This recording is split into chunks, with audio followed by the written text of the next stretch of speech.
Well, I guess we should probably start right there with the weight cut. That was an issue all season long. I mean, you made it, but give us an idea kind of what you did maybe differently and how it's feeling this time around. I'm feeling much better this time. I had a full camp to get ready and sort of reframe my body. Prior to the Ultimate Fighter, I was fighting at 35, so I was walking around at like 50, 55, so the cut was a little tougher in the house. But it's going much better this time since I was able to sort of walk around a little lower coming into this cut. But, you know, cutting is part of the business, so it is what it is, you know. Very nice. Well, since we got that out of the way, now let's talk about how you're feeling. I mean, here you are a couple days away, not just fighting for, you know, a tough title, but a UFC belt. What's the emotion and the feeling like right now? Man, honestly, this is like the calmest I've been because it's just, man, I've been working at this for 10 years. I got 25 minutes to complete, you know, a 10-year-long journey. So I'm just really excited. I'm happy. I felt like I was going to have nerves, but I slept like 8 hours like a baby last night. So I was like, hey, we're ready to rock. So it's hard to describe the feeling because it's so many different feelings. It's so exhilarating that, you know, it's really hard to put into words, but I'm pumped, man. I'm really excited for Friday night. I know you weren't very happy with your seating on the show, but I do wonder, I mean, there was some recognizable names, some talented people in there. So when you came into the house, did you think, I know I'm one of the top people here, or did you think, I've got to prove to myself that I belong for this title fight? I had to prove it to myself at all. I knew I was in the top. I knew I was the best in the house, and I didn't think I would be ranked #1, but I thought I would be ranked top 5. But actually, I think being ranked number 12, for as much as I complained to Dana about it, I think it worked out because I was able to fight the top caliber of girls in the house coming into this title fight. So, you know, when you're ranked higher, you get like sort of the lower seeds. So being a lower seed, I got to fight tough competition going through the house. So I actually got to gain a lot of experience being ranked number 12. But on the plus side, I get to nag Dana for bonuses because I get to, you know, take people out this top 5. It's interesting because you have fought that top talent to get here. Now you're fighting Nikko, kind of a surprise finalist there. Had you had your eye on her at all? And tell me what you think about her game. Honestly, I didn't know much about Nikko. When she beat Lauren, I started to keep an eye on her because, you know, she was on the other side of the bracket. But I stayed pretty focused on who I had to fight. So it wasn't till she was, you know, fighting Barb. I was like, oh, well, let me make sure I pay a little attention to this fight. But that's the thing about tough. You never know who's going to emerge on the other side. And as long as I stay focused on what I have to do and I bring the best arts to the cage, it doesn't matter who you put across. How do you feel like you match up with her? I feel like I match up fantastically well, you know. I think I'm the better striker. I think I'm the better grappler on the ground. I think she does have her strong suits. She has things that she's good at. But like I said, when I'm the best, I really don't see anybody who can beat me in the house or otherwise. Last thing for me, what does this moment mean to you? I know you've got the family that you're starting, and you've been working a long time to get here. So what does this moment mean to be here and to potentially be a UFC champion? Man, it's great. My daughter and my partner are going to be there on Friday night. My whole family's coming. We're going to be like 20 deep. So it's fun. It's really exciting. I got, you know, it's so hard to describe the feeling, but I know it's coming. I know it's true. Like I said, I'm sleeping good. I'm not really nervous. I'm focused. I'm concentrated. I have faith. You know, I have a higher being, higher power behind me, charging me up. I have my own inner confidence, and I got a solid camp. I got Mark Henry, Jamal Patterson, Ricardo Almeida. I got a whole slew of guys from New Jersey. I mean, I just have to pull the trigger. That's it. You talked about this being a 10-year journey. Was there points along the way where you're like, it's not worth it, or it's not going the way I want, and you wanted to give up on the journey? Hell yeah. In 10 years, there's a couple of times you're like, what the hell am I doing? Why am I doing this to myself? You know, you miss birthdays, Thanksgiving. You know, I had to leave my daughter at 3 weeks, 6 weeks to go to the house. There was times where, you know, my family kind of teases me because they were like, you always could have come home and we gave you some money. But when you're out here trying to do something on your own, you're trying to be an adult, you know, I had times I was eating noodles and sleeping on floors, and it was rough. But, you know, I think that just sort of developed my character and developed the strength that I have now. So I don't regret a moment of it. But, yeah, it was hard 10 years for sure. What kept you going? Oh, man, just the passion, the desire to be the best. There was nothing else in my life. I tried a bunch of stuff before martial arts. I had a bunch of different jobs. I quit school. I changed my major 100 times.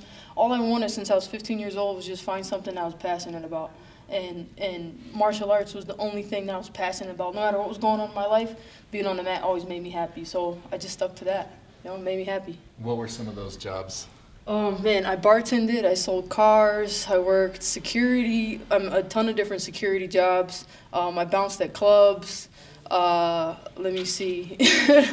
I delivered pizzas for a little while. I Ubered, I Lyfted. Did you like bouncing? Bouncer was cool because I always had to deal with the females, and they were never a hard time. Guys always, there was other guys to deal with. So with girls, it was easy. You just grab their purse and throw it out the door, and they were like, ah! And that's how you got them out the club. You know? Never had to put my hands on anybody. But I heard a lot of bad things happen to bouncers. You know, when you're security, you know, it can get crazy. So I kind of didn't bounce too much, but I had fun when I did it. It was cool. Yeah, I learned something. Yeah, next time a girl gets on your nerves, just throw her purse and so you don't have no choice but to go ahead. You got to handle that first. Yeah, it was cool. I'm sure there's other jobs I can't remember. My cousins always know. My cousins kept a log of all the different crazy jobs I had. But, you know, it was fun. So what was that moment when that you thought of MMA being a career opportunity? Wow. When I first started doing jiu-jitsu, I quit my job right away. The job I was working at the time was actually admin assistant. I was working a desk job. And my first coach was Lloyd Irvin. I was doing jiu-jitsu. He's like, you got a knack for this jiu-jitsu thing, kid. So I started doing a lot of jiu-jitsu, and I was like, yeah, I really want to do MMA, though. Like, jiu-jitsu's fun. It's my love, but, yeah, I kind of want to punch people in the face. I want to see what that's like. And he was just like, you have a natural talent. So if you can really back that up with some courage and some hard work, I think you can make something out of it. And then, of course, at the time, you know, Dana White saying women will never be in the UFC. But I was like, you know, hey, we'll fight, you know, whatever's the biggest promotion at the time, we'll fight it. And, you know, God had it so that, you know, Ronda broke down the barrier for us, and now here we are. So it was worth it. Yeah, talk about it. I mean, that has to be pretty tough that you're going in a career knowing that at that moment, you can't be part of the highest pinnacle of, you know, the UFC. And so you actually have to have a super drive and really love MMA. Super drive, yeah. At the time, I really honestly was working on, like, I was going to, like, digital marketing seminars and learning how to, like, start my own business. And since I used to be a heavy kid, I was going to start my own little fitness business, because at the time I was like, well, I'm never going to get paid in MMA. I'm just going to do it because it's awesome, and then I'll have to have some type of side hustle to actually pay the bills. So at the time, I was just fighting because it was fun, just because for some reason I like getting punched in the face as long as I could punch somebody else back. So I just want to be the best, man. I just wanted to have fun. I just wanted to taste the top. I wanted to taste what it was like to be glory and to be champion. So whoever was the best at the time, that's who I wanted to fight. And now here we are at the UFC. Now I get to really be the best of the best, and that's exciting. What will that, you know, having the opportunity to actually put that belt on, what would that mean to you? Oh, man, it's going to be great. It's going to feel like I'm going to be a champion, man. I've been the champion for a long time in my head. I've visualized carrying that belt around my waist. I literally go home and do like this and see what it's going to look like, you know, and see what it's going to feel like. So it's going to be, I'm pretty sure it's going to be a really emotional night for me.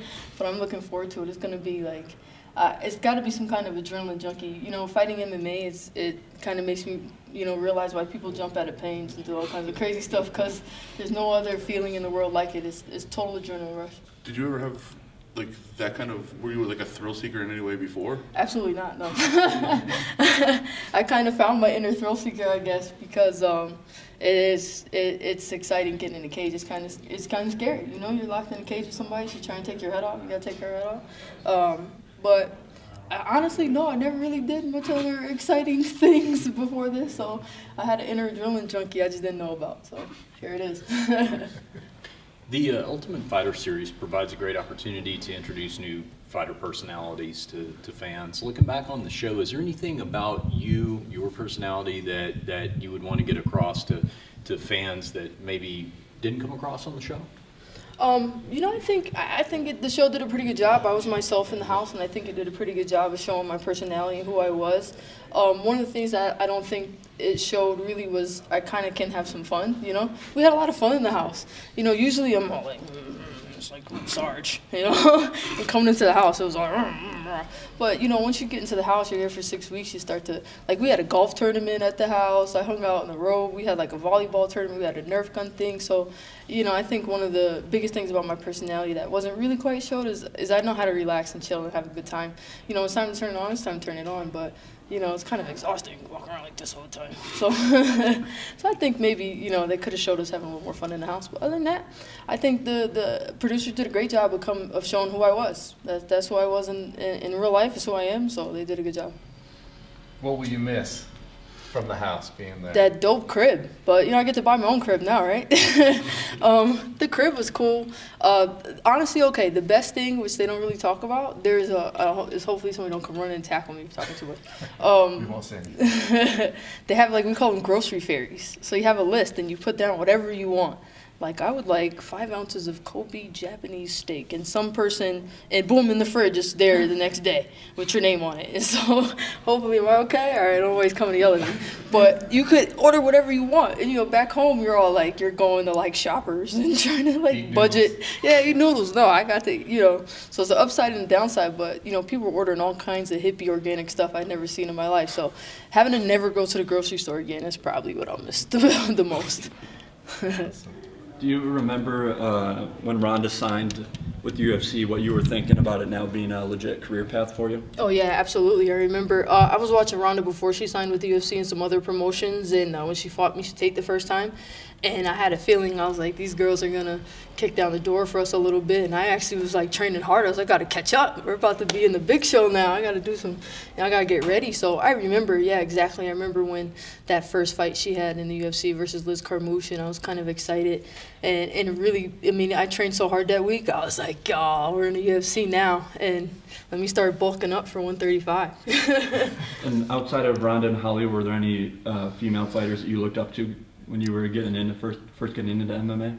I knew of a lot of girls. You know, there was Liz Carmouche. There was some of the old school girls. I used to watch Tara LaRosa all the time when I was young, watching jiu-jitsu. Tara LaRosa is an old school legend. I actually watched a lot of Roxanne Modafferi back in the day.